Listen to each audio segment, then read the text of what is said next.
Um zoom no Mapamundi revela: Europa, Itália, Roma. A descrição do local parece atrativa, mas...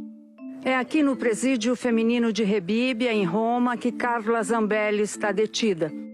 O local para onde Carla Zambelli foi inicialmente levada virou o endereço provisório da deputada licenciada. Rebibbia foi construída em 1950 e é dividida em alas. A maior, chamada de Camerote, abriga mulheres que ainda aguardam julgamento, o caso de Zambelli. Cada andar tem 12 celas com 4 camas e um banheiro separado. Os chuveiros com água quente são compartilhados em cada um dos 3 andares. O local também tem campos esportivos, teatro, salas de aula, creche, biblioteca e médico de plantão em tempo integral. No fim de maio, Zambelli deixou o Brasil pela fronteira com a Argentina, foi para os Estados Unidos e depois para a Itália. Em Roma, Zambelli se mudou para este condomínio no bairro Aurélio, próximo ao Vaticano, com um mandado de prisão preventiva expedido por Moraes. Zambelli foi condenada em maio a 10 anos de prisão no Brasil por todos os 5 integrantes da primeira turma do Supremo Tribunal Federal.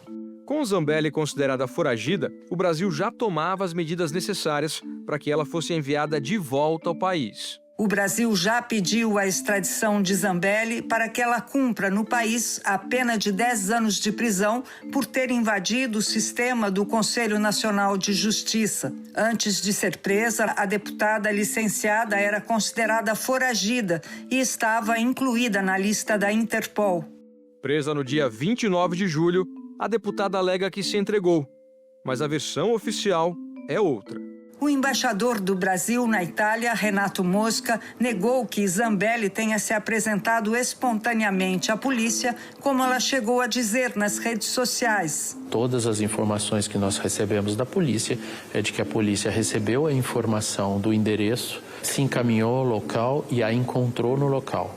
E ela foi presa, então não se trata de falar e entregar-se à polícia, porque isso ela poderia ter feito se dirigindo a uma questura na Itália, coisa que ela não fez. Na verdade, ela foi capturada dentro do local onde ela estava abrigada. Com cidadania italiana, Zambelli quer ficar na Itália. Carla Zambelli foi para a Itália, então permaneceu foragida. Durante esse tempo, foi presa numa operação que envolveu a Polícia Federal, a Interpol e também as agências italianas. A defesa dela vem dizendo que a parlamentar quer ficar na Itália, quer permanecer na Itália, mas, por uma determinação do Supremo Tribunal Federal, o Ministério da Justiça enviou ao governo italiano, por meio do Ministério das Relações Exteriores, um pedido de extradição. A palavra final está com a Itália, depende da Itália essa extradição, mas o governo brasileiro quer que Carla Zambelli cumpra aqui a pena a qual foi condenada. A gente vai lembrar aqui, por exemplo, além dela, o Walter Delgatti Neto, hacker, também foi condenado, está preso. Brasil e Itália têm um acordo de extradição. A situação, no entanto, não é tão simples. O governo brasileiro já pediu que a deputada seja mandada de volta aqui para o Brasil, mas a gente precisa saber ainda o que o governo italiano vai decidir fazer. Da redação do G1, eu sou Natuzaneri e o assunto, hoje com Alan Severiano, é... Extradição e o caso Zambelli. Como funciona o processo de entrega de um preso a outro país? Em que situações ele já foi adotado? E qual é o acordo entre Brasil e Itália? Eu converso com Vladimir Aras, doutor em Direito e professor adjunto na Universidade de Brasília, a UNB. Vladimir é membro do Ministério Público há mais de 30 anos. Foi secretário de Cooperação Internacional da Procuradoria-Geral da República de 2013 a 2017. Depois eu falo com Otávio Guedes, comentarista da Globo News e colunista do G1. Segunda-feira, 4 de agosto. Professor, bem-vindo ao assunto. Queria começar lembrando que na última sexta-feira foi mantida a prisão da deputada licenciada Carla Zambelli na Itália. O governo brasileiro já tinha pedido em junho a extradição dela aqui para o Brasil. Como é que a gente pode interpretar essa decisão da justiça italiana de manter a Carla Zambelli presa durante esse processo? Bom, da perspectiva do Brasil é um passo positivo, né? Porque significa que a justiça italiana, pelo menos preliminarmente, entendeu que estão presentes os requisitos para a tramitação do pedido de extradição. E eu digo tramitação do pedido, não necessariamente o deferimento do pedido. Então, o fato de a prisão ter sido mantida significa que o Tribunal de Roma entendeu que há os requisitos mínimos para que a própria justiça italiana, mais adiante, decida sobre o deferimento, a procedência ou a improcedência do pedido extradicional formulado pelo Brasil. O que é que deve acontecer agora com a deputada licenciada? Quais são os próximos passos exatamente? De imediato ela fica presa, ela continua presa até que haja o primeiro interrogatório dela perante o Ministério Público italiano e se inicie a etapa propriamente contraditória. O que eu chamo de contraditório? Quando há o exercício da defesa, da parte do diálogo processual entre a acusação e a defesa, o Ministério Público italiano, representando o interesse extradicional, vai apresentar sua manifestação ao Tribunal de Justiça de Roma, à Corte de Apelação de Roma, e depois a defesa italiana, a defesa dela, os advogados italianos da deputada, poderão se manifestar contrariamente. Mas entre um evento e outro, entre esse momento da manutenção da prisão e este início propriamente dito do processo extradicional italiano, o Ministério da Justiça italiano também tem que tomar uma decisão quanto ao prosseguimento do pedido. Embaixador do Brasil na Itália, Renato Mosca. A captura da deputada foi bastante célere, né? Foram 55 dias que ela permaneceu foragida na Itália, até o dia 29 de julho dessa semana, quando ela foi encontrada na residência provisória que ela mantinha na capital da Itália. Iniciando-se o processo, eu estou até mais otimista. Eu tenho um entendimento de que já nesse segundo semestre de 2025 nós teremos a conclusão desse caso. Se a Justiça, a Corte de Apelação, entender que cabe a extradição, então esse processo, que é um processo jurídico, político, ele passa à instância do governo, ou seja, ele é enviado ao Ministério da Justiça italiano para uma decisão política. Ou seja, então são dois processos paralelos ali no executivo italiano e no judiciário, é isso? Na verdade, são duas etapas do mesmo procedimento. O processo extradicional é um só, mas ele tem uma etapa que é política, uma etapa político-administrativa, e nós estamos na etapa precisamente administrativa do procedimento. Apesar de a decisão agora ser judicial, ainda há a possibilidade de uma intervenção do ministro da Justiça para paralisar o procedimento.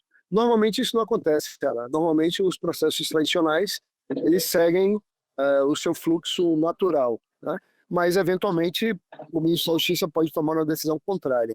Então o que nós esperamos é que esse pedido seja tramitado, continue tramitando, e aí no final da decisão judiciária italiana é que entra novamente a possibilidade de uma decisão política do governo italiano sobre a efetiva entrega da deputada ao Estado brasileiro. Professor, a gente já disse aqui que o governo brasileiro quer a extradição de Carla Zambelli, né? Eu queria que o senhor nos explicasse o que é o processo de extradição juridicamente e em que situações ele ocorre. Um processo de extradição, Alan, é simplesmente uma providência de cooperação internacional quando um país está à procura de uma pessoa foragida.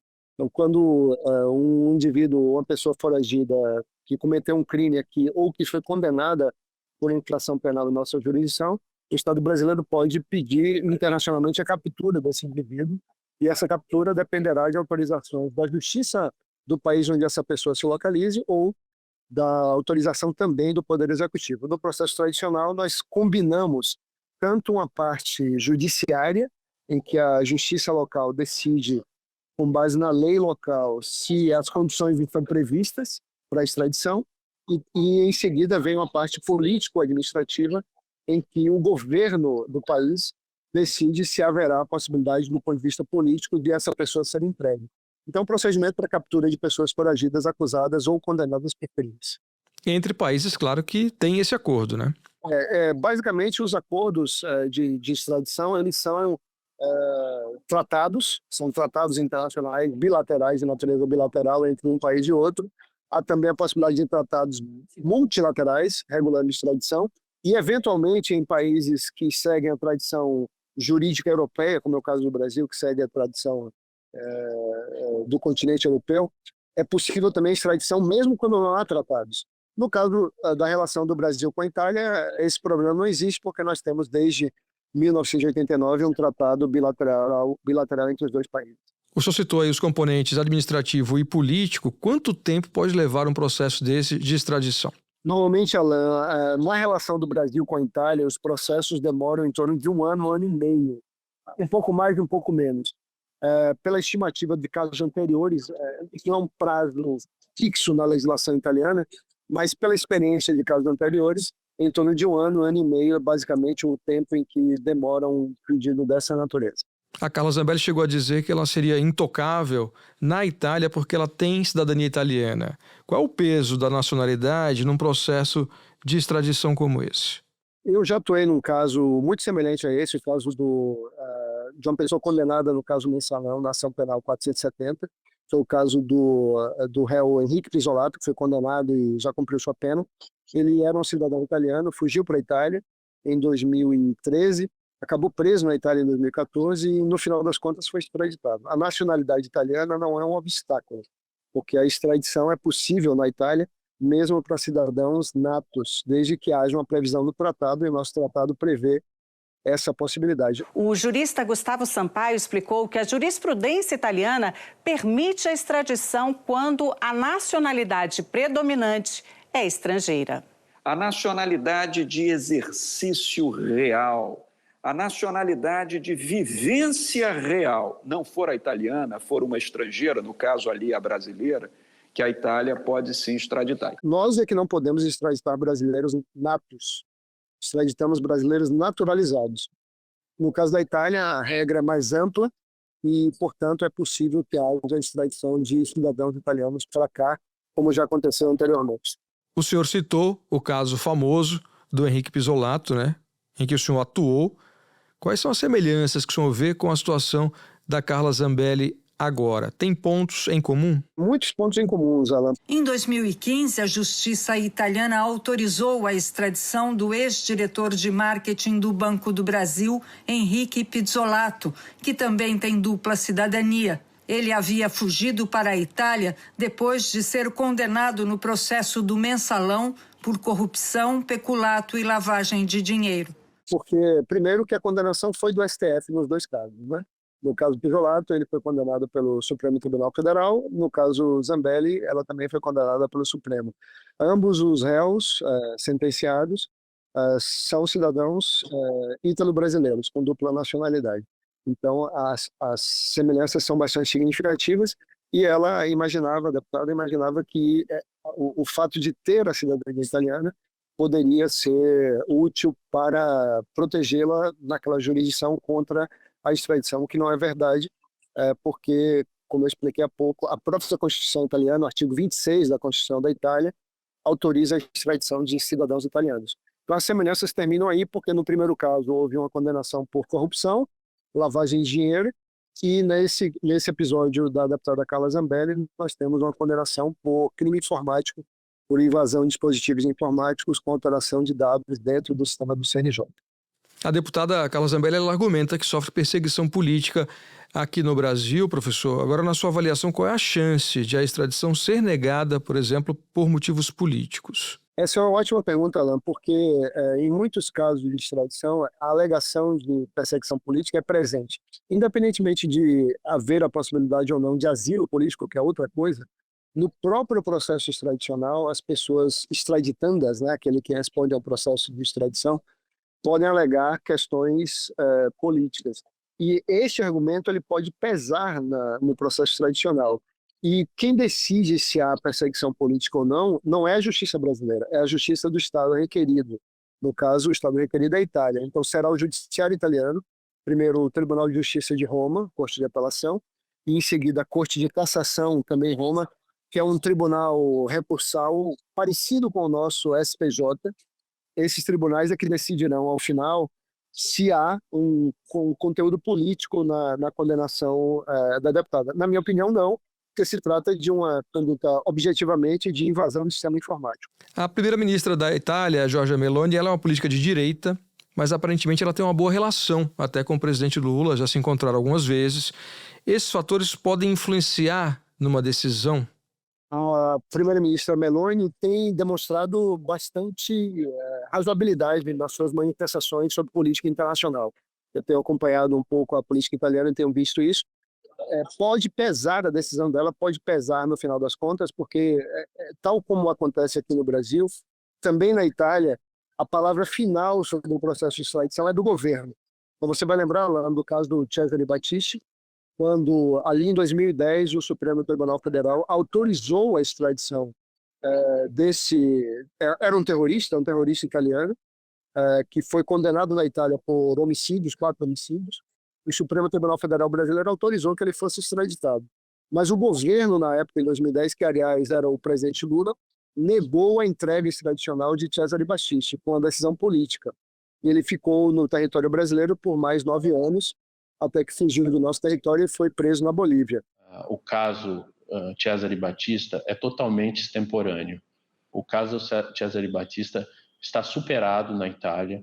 As autoridades italianas entenderam perfeitamente que a decisão do presidente Lula acabou sendo equivocada por uma assessoria que acabou passando a ele um entendimento que não correspondia à realidade, e o presidente chegou a se retratar com o presidente Mattarella. Então, esse assunto não só não contribui, como ele está absolutamente superado. Algo semelhante pode acontecer na Itália, sim. A decisão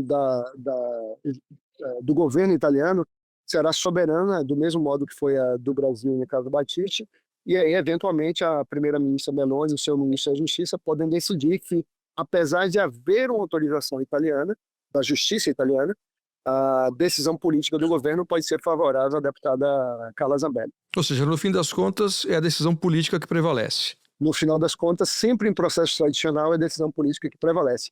Porque os órgãos judiciários, eles autorizam a extradição, eles não determinam a extradição. Então, essa é uma diferença significativa que faz com que a extradição sempre tenha uma conotação política. Professor, agora, se a justiça italiana rejeitar, eventualmente, a extradição, tem algum risco de a deputada licenciada não cumprir essa pena que foi determinada aqui no Brasil, de 10 anos de prisão? É uma questão muito interessante, porque se a Itália recusar a extradição por exemplo, questão de nacionalidade, o que é pouco provável, ou por um motivo qualquer relacionado ao sistema prisional brasileiro, o que é bem provável, né? É uma situação que tem ocorrido muitas vezes na relação do Brasil com países europeus, o Estado que nega a extradição, ele fica obrigado a fazer a persecução criminal, ou seja, iniciar o processo penal, ou dar execução a uma sentença penal condenatória que já tenha sido prolatada, proferida. É mais ou menos o que aconteceu no caso do Robinho. Você lembra que no caso do Robinho, o Robinho foi acusado, o jogador de futebol foi acusado e condenado em Milão, na Itália, por um estupro coletivo, por participar de um estupro coletivo de uma cidadã albanesa. Muito bem, ele estando no Brasil, ele não pode ser extraditado porque ele é um cidadão brasileiro nato, e a Constituição brasileira proíbe. Então, é uma situação semelhante à negativa de extradição. O que é que a Itália fez? A Itália fez um pedido alternativo ao Brasil para que Robinho tivesse a sua pena executada no Brasil, e esse pedido foi deferido pelo STJ, pelo Superior Tribunal de Justiça, e, de fato, o Robinho está cumprindo sua pena em território brasileiro.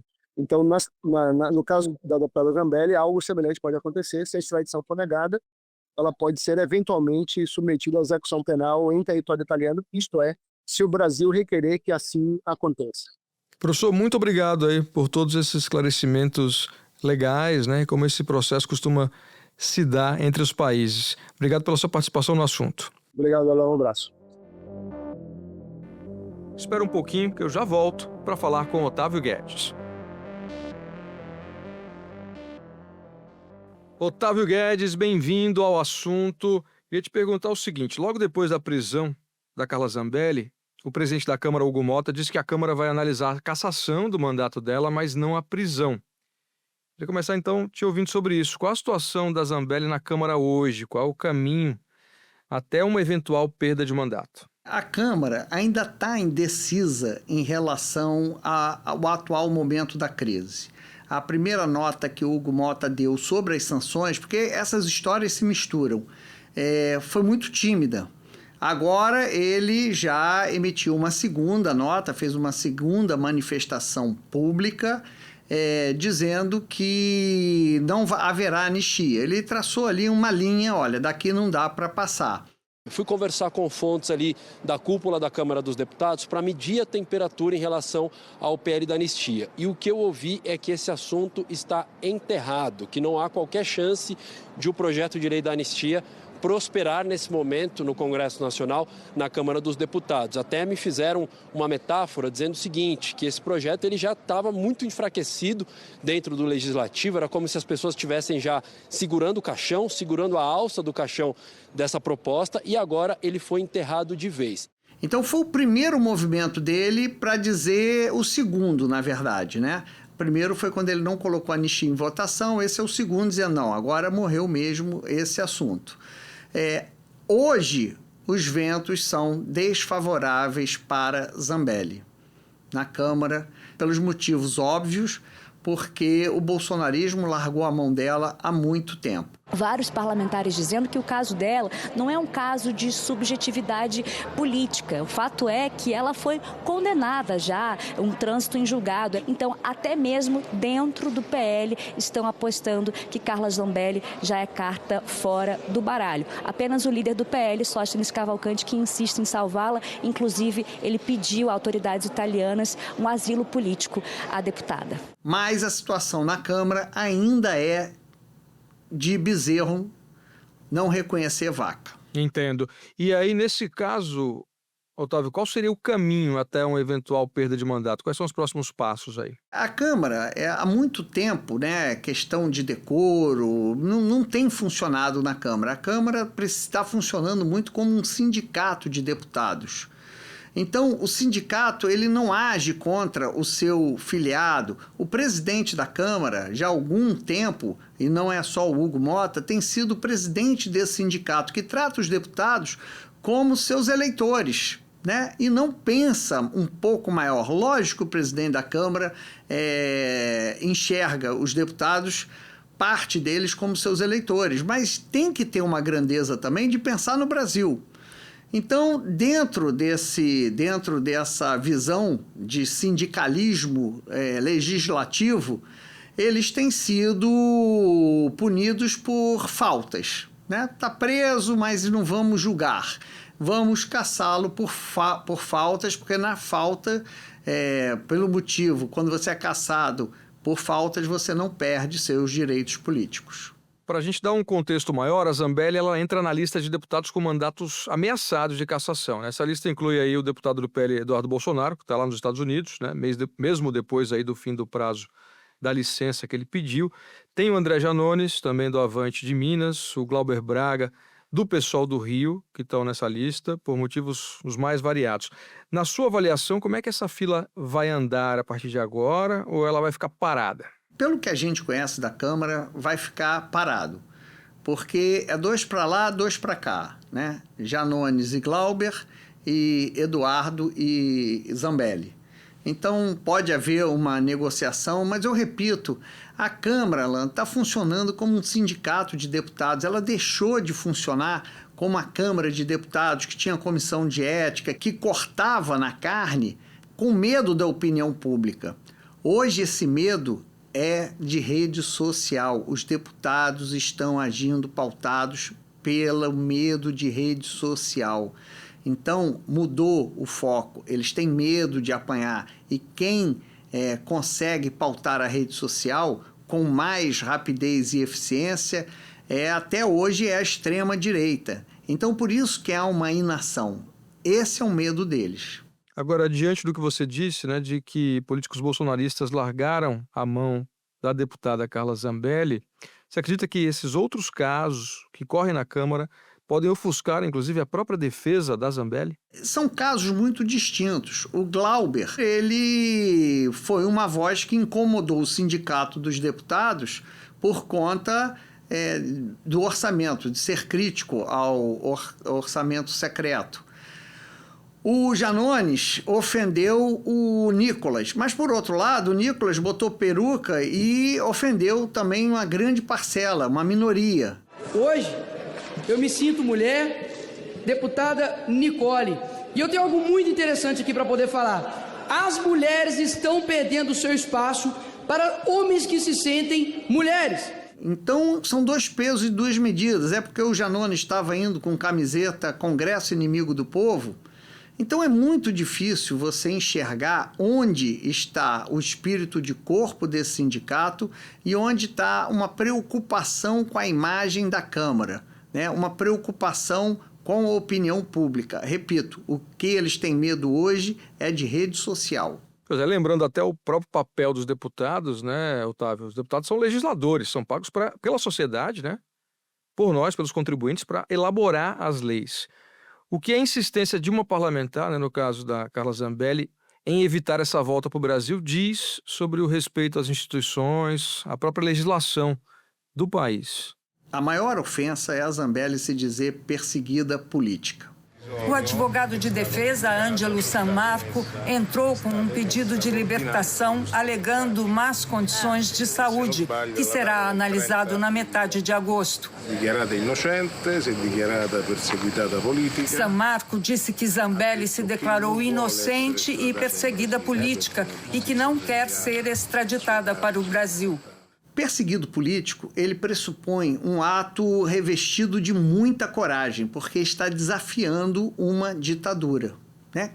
Beira o heroísmo, né?